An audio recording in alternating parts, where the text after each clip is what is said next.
out right. Oh, you're hanging out right. Hanging out right. Oh, you're hanging out right. I know, hanging out right. Oh, you're hanging out right. Chuck and I, when we were talking about this particular podcast, that did kind of come up in our conversation. Like, I wonder what the dynamics were in that situation, right? Remember, Chuck? We were like, Yeah. they didn't like each other, you know, because sometimes guys, they'll be in a band with, like Duke Ellington was known for like getting guys in a band that didn't like each other because he liked that tension on stage. Oh yeah, it can. I think with anybody, you grow, you're a family, you know, you argue with your family, you disagree with your sisters, your cousins, you know, and then, you know, you figure out a way to start hanging out again because you miss hanging out together, you know, but we were like sisters. We really bonded and we played well together. You sure did. On and off the field. Yeah. It's funny. I was going to mention there's kind of just a side note, something that I once heard Casey Musgraves. She was talking about how radio wouldn't play female artists back to back or more than like a certain number of female artists in an hour. Wow. And she boycotted like I think the ACMs or the one of the award programs. She wouldn't go receive her award because she said, you know, why is it that you can play 10 male artists and not 10 female artists in an hour? That doesn't make sense to me. You know? And so it was limiting, you know, the deals. Like, you know, record labels just weren't going to sign a bunch of women and then not be able to play their stuff on the radio, which is kind of crazy to me. You know, because like you said earlier, I think we were missing out on a lot of really good music, a lot of good art was not being heard.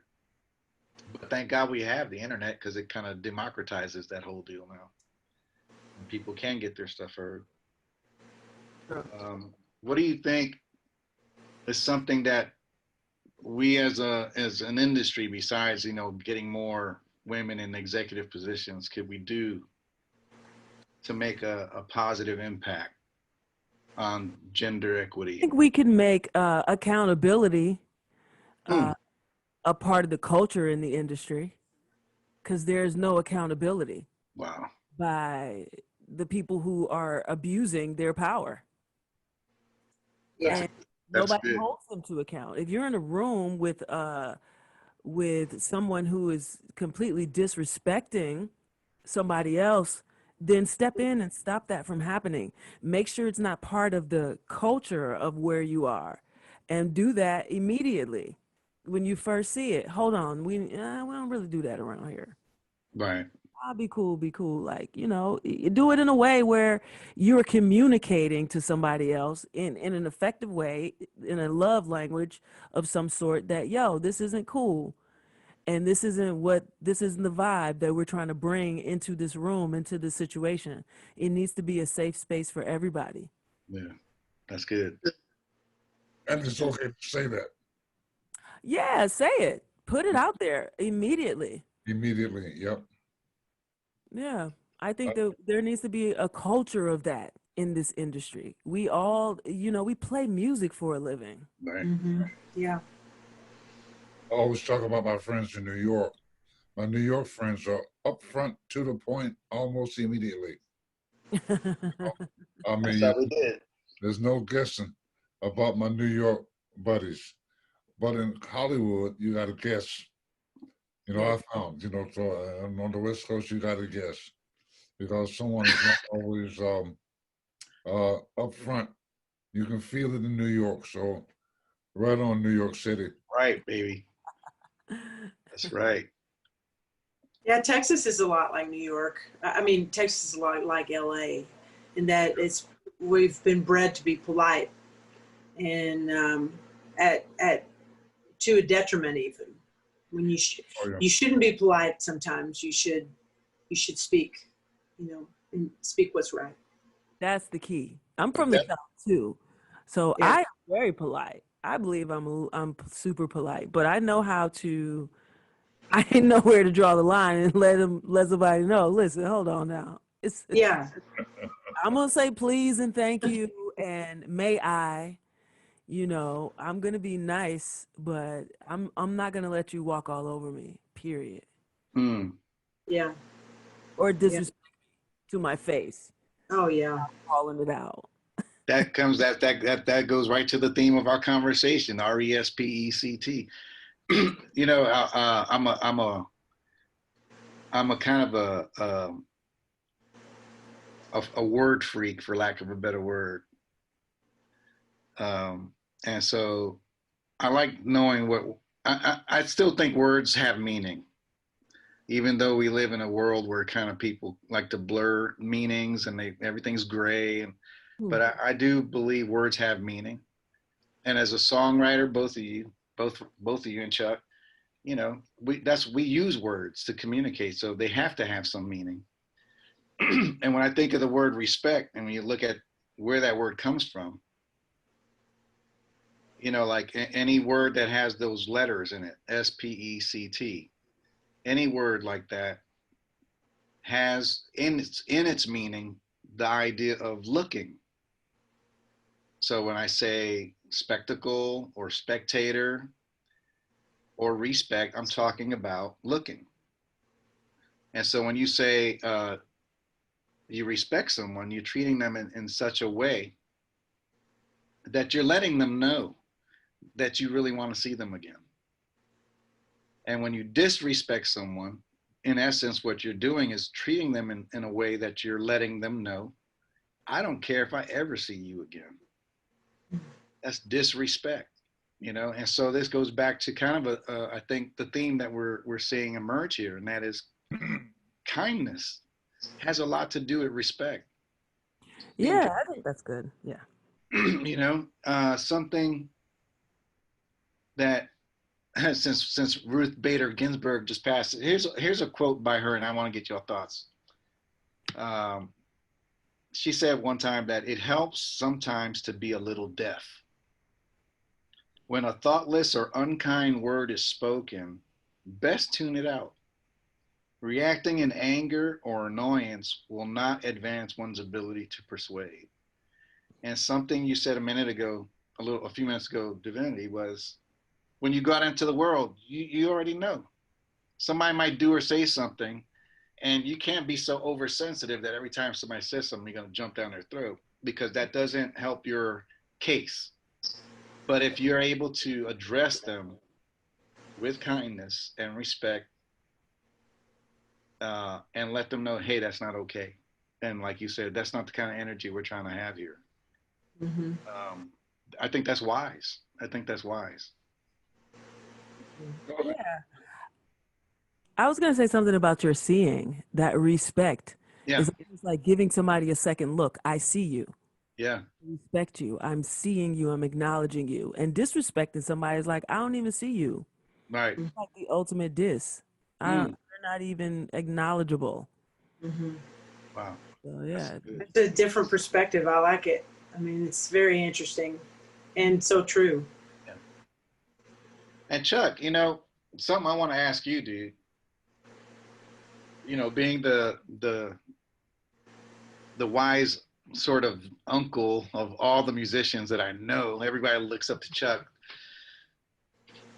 Uh, I no, seriously, you know, I'm a certain age, you know, and I can look back sometimes at things that I read about that are now history, and I think to myself, that's not how that happened. I don't remember it that way. Uh, what's your like from your perspective looking back, especially at the way things have maybe changed for women? I mean, you talked about Marlena Shaw and things like, you know, some of the women that you worked with, and how they handled themselves. But sometimes I bet when you hear or read maybe things about Aretha or some of the other women that you've worked with, and you think to yourself, that's not how it went. Is there anything you can tell us about that, or any thoughts about your perspective in terms of historically? Well, you know, that's the way things are. You know, I didn't like the Ray Charles movie. I didn't care for much for the Jimi Hendrix movie. There's another movie I didn't care for because Hollywood. James Brown. James Brown. Didn't like those movies because I'm old enough to have been there and a lot of situations that they put in the movie, and it didn't happen that way. Mm. But it is the way things are, and especially in Hollywood. Rhetorically, everybody uses a rhetorical kind of way of talking. We all talk about the same thing, but we talk about it differently, using different words and different experiences. It is what it is. A lot of those things just happen. There's nothing we can do about it except accept it. And I'm very, very fortunate in that music has always been the only thing that I cared about. Like Divinity said, a lot of the things, racism and stuff, has gone right over my head. I did not deal with it. I learned before I left home that a lot of times when somebody's talking to you, they will say things in a certain way that makes you angry or you feel disrespected. It's not always the case. A lot of people they're not English majors. They don't know how to talk to somebody. Or they talk to a person this way.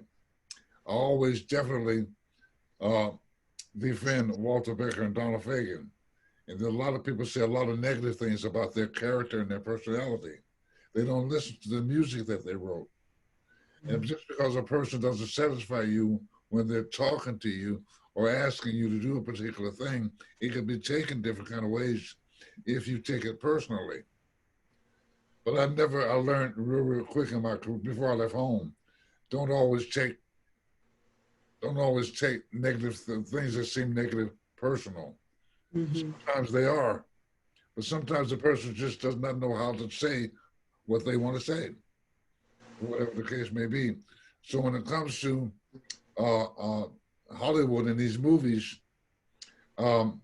yes, I disagree, and I will stand up and say it didn't happen that way because I was there. Now, of course, that's my opinion, but I know that it didn't happen that way. And I know that this person was not that way.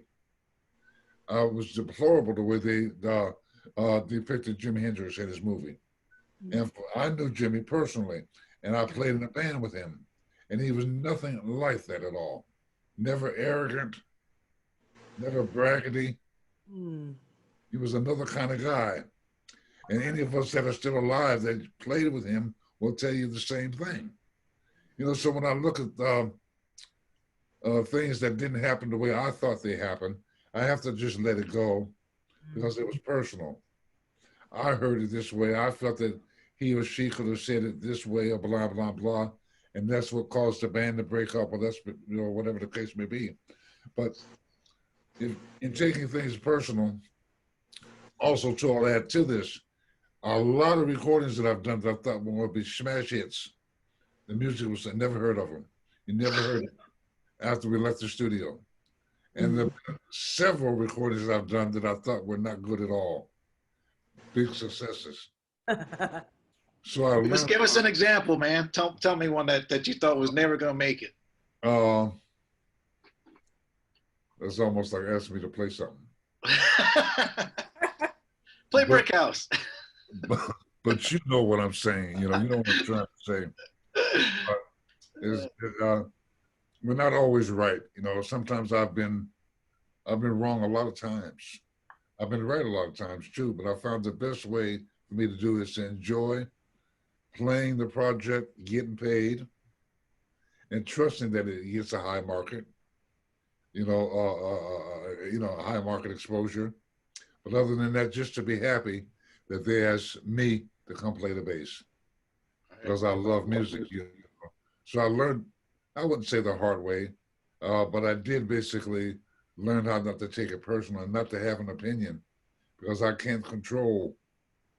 The only thing I can control is the bass part and my attitude and my mindset with the people that I'm working with. So as I've gotten older, I've learned how to just appreciate waking up in the morning, smelling the coffee, not being mad at nobody,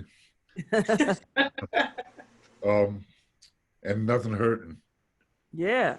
and just be glad that I'm playing because the music, I love the music. That's the only thing I have control over, what I play on the bass and how I perceive the drummer, the rhythm section of playing. That's what I have control over because the bass, D, as you know, is a very powerful instrument. You know, a very powerful instrument.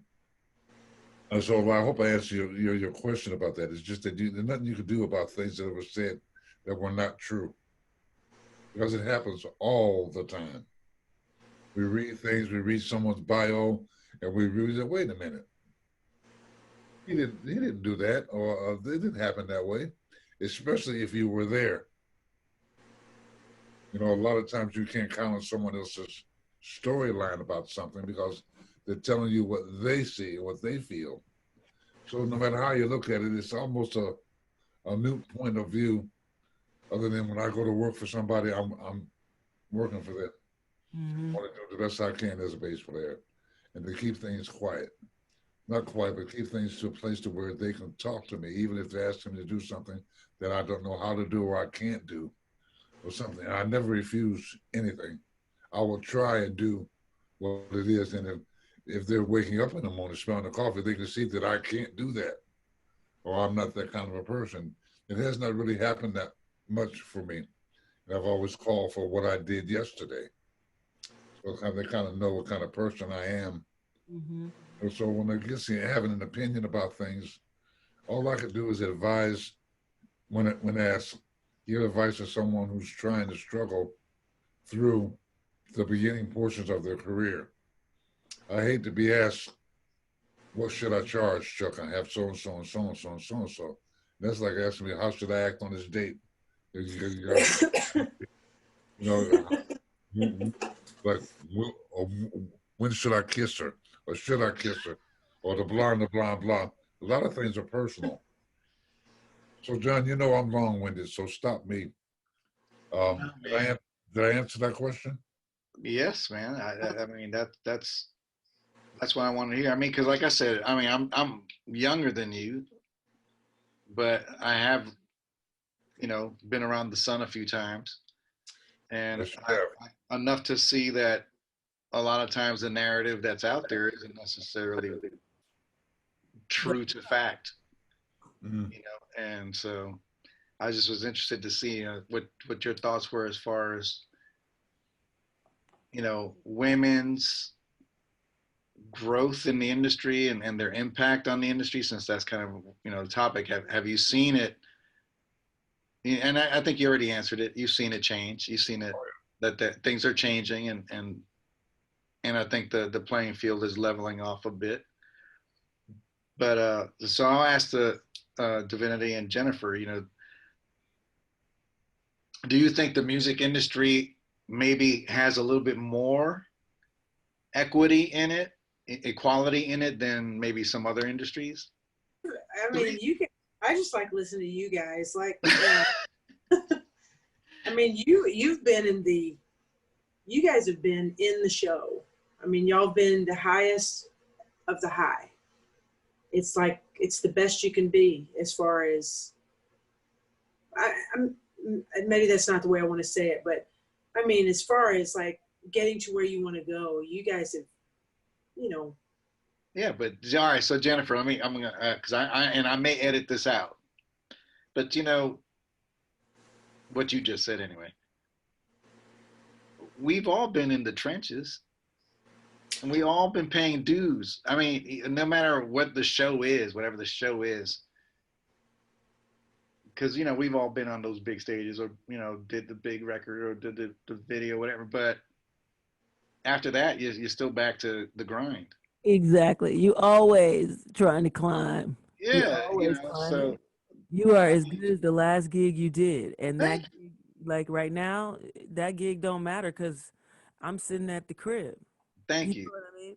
So I was just looking at VHS tapes from when I was in my early 20s and I was just, fearless and just out there. And I was looking at these tapes of me playing at these clubs and I found this terrible, awful VHS tape of me playing at this restaurant with this conga player. I was awful. It was just, it was terrible. I don't know what I was doing. What was I thinking? And I actually remember that gig and remember that I knew that I was struggling through it, but listening back to it, I was like, boy, you used to do like you would play anywhere. Yeah. I found some other footage of us outside with the saxophone player and this same conga player. I guess we used to go to a restaurant to get paid like $50 at this little restaurant, you know, on the weekends. So I get it, you know, but even then, I was this woman who was really, really wanting to learn and play this music, and I loved the music. And so I surrounded myself around people who loved the music. And some of those people were men, and some of those people were women, and some of those guys were inappropriate because guys can be. And you got to let people know, like, this is like, what? You know, some of these stories is really interesting because as a woman in this industry, it's not unheard of to go back to a male band member or some guy you know or kind of knows hotel room at 3 o'clock in the morning and listen to music or play music. That's not odd. Nope. It's very natural and normal and part of the culture of being in this music industry. What's odd is if something terrible happens to you when you do that, because that's not a bad judgment on your part. If you do something like that, and everybody likes to blame women for stuff like that, but in our industry, it's like, yo, we're hanging. Yeah. We're at a bar. We're having a great time. Oh my God, have you heard this record? I was just working on this record. Oh, you should come back to my place. Bring your bass.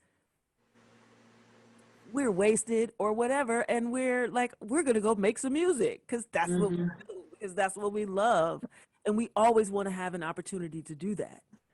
So being able to do that and be safe doing that, there's so many times where I have done that and been safe, and if it started to feel unsafe, I knew how to get myself out of that situation. Mm-hmm.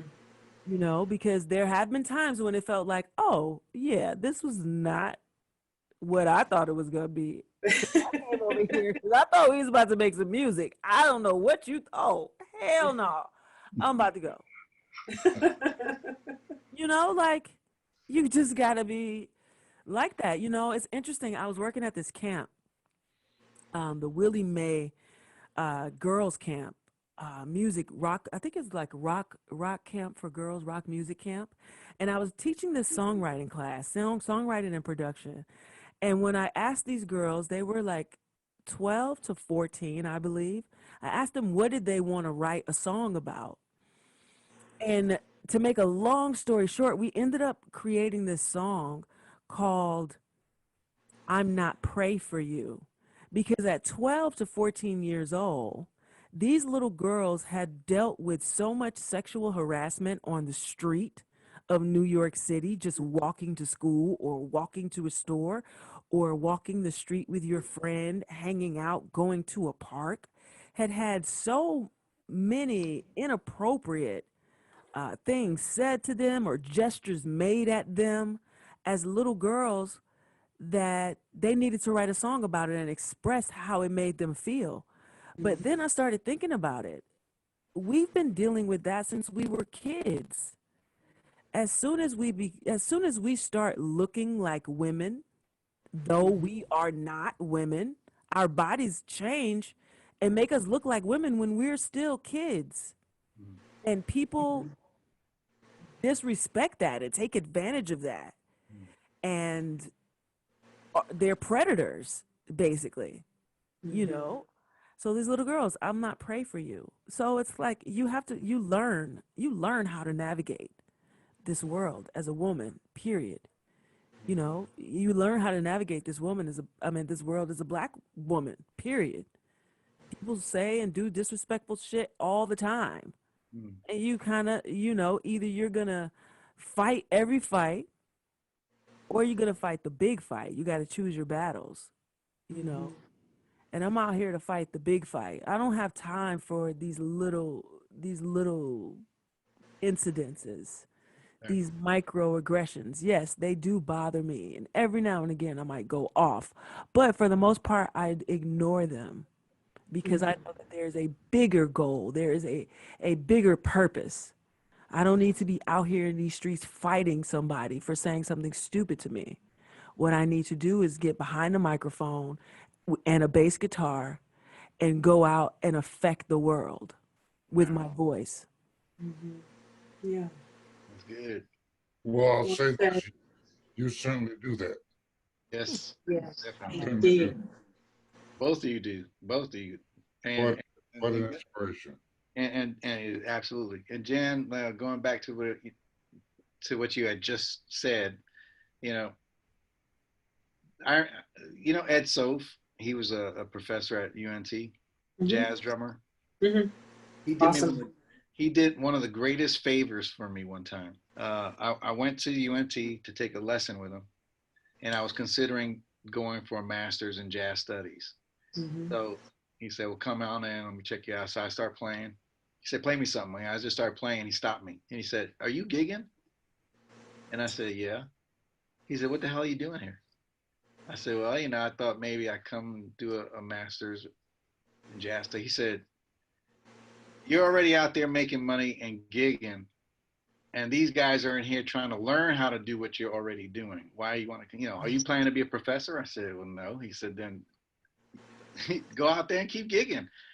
Yeah. That's what you do." I said, "Oh, okay." Mm-hmm. And so what I'm saying, Jen, and Divinity and Chuck and myself, included, and anybody out there listening, if you're fortunate enough to be making a living doing this, no matter how you're doing it, even if it's playing, outdoor gigs on somebody's patio or a wedding or a bar mitzvah or whatever, a kid's party. I mean, if you're out there and you're making a living doing this, much respect. Yeah. This is not this is not for the faint of heart. This is some hard stuff, man. Yeah, it's a lot of work. And that's why it's so much respect of Mr. Rainey, because still at it, so Absolutely. this is a hard thing to do, Jen. So it has nothing to do with the venue. It has to do with the fact that you are still making a freaking living. Yeah. A good one, mind you. I know you're making a good living doing it. So the fame thing, that's not why we do this thing. No. No, I know. And your voice, your opinion, it's like the reason you're on here is because we value it. Because you are in the trenches. People need to know about that. I'm in the trenches. I am knee deep. But Yeah. But I learned a lot. It's made me a better musician. I keep learning, keep writing. Speaking of which, and I know we've gone over our hour, so I want to try to bring it in for a landing. So what are you working on right now? Me? Yeah. Me? I'm working on a new album. And I'm working on videos for songs that I've written and other people's stuff and, everything else, all the gigs that you have to learn music for, and that's about it. And That's about it. Is that all there is? In a bow. That's right. And Divinity, what you got going on? I'm doing working on an album. It's kind of like the origin stories of Divinity Roxx. It's called The Ballad of Debbie Walker, and it'll accompany a visual art piece with it. So that'll be Very fun. cool. So I'm developing that whole thing, and I'm doing a lot of side hustles right now. I'm doing a bunch of virtual music festivals.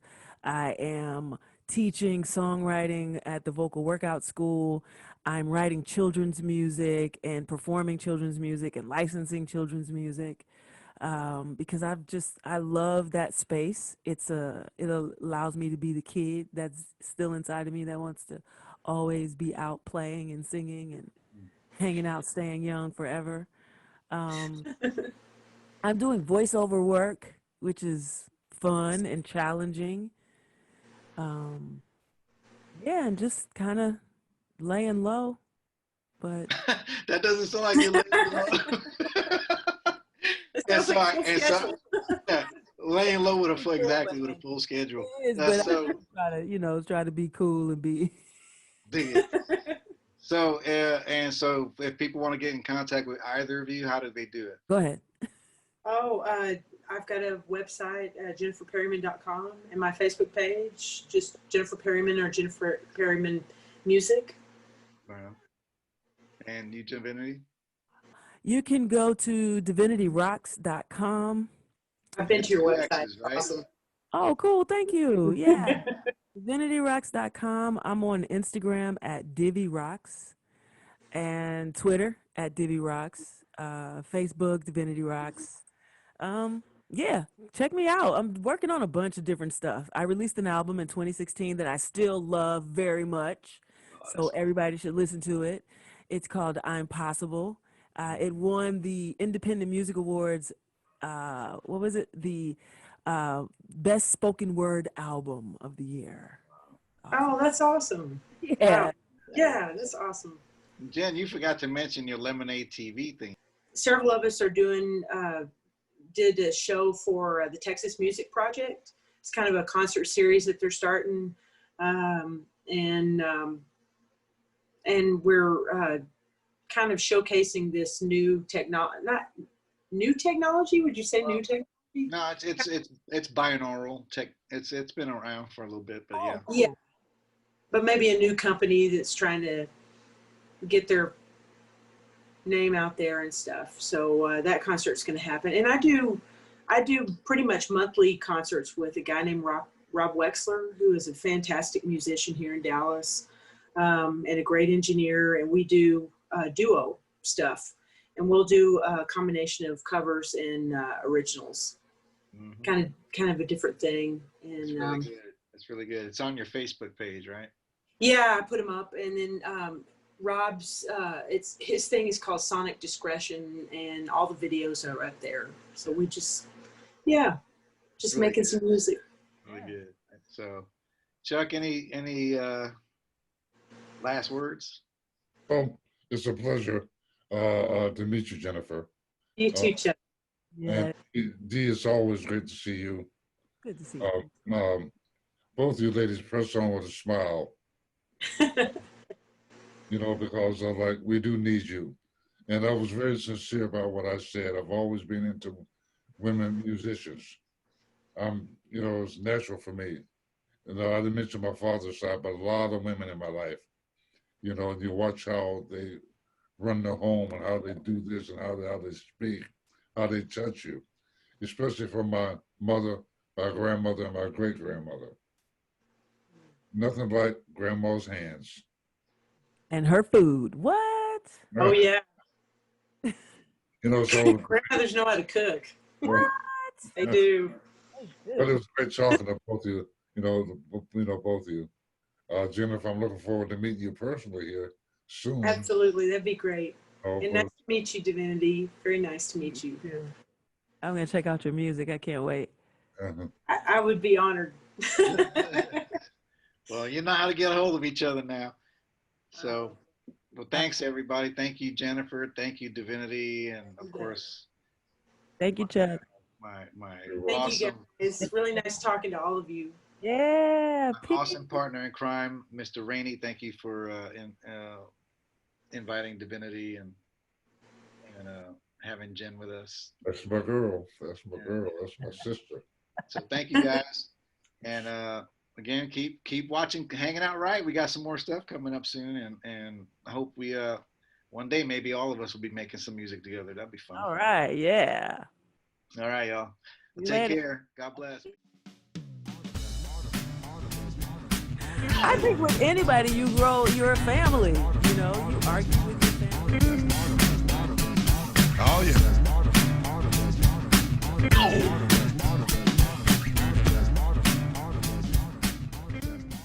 Hey everyone, my name is Jerry Robert and I'm the publisher at Black Card Books, and I'm telling you, we have just published this book, The Tune of Success, Unmasking Your Genius, by two musical geniuses who have played bass and played drums and contributed to lots of different albums, playing with Steely Dan, Quincy Jones, Aretha Franklin. I mean, these are two legends in the music industry. And if you've ever wondered about how you break into the music industry, and it's a business, it goes well beyond just talent. It's a business. This book will help you do it. And there's no book like it. And that's why we at Black Card Books could not be happier to have published this book. And if you are interested, or you know somebody who's interested in the music business, get yourself a copy and get them a copy right away.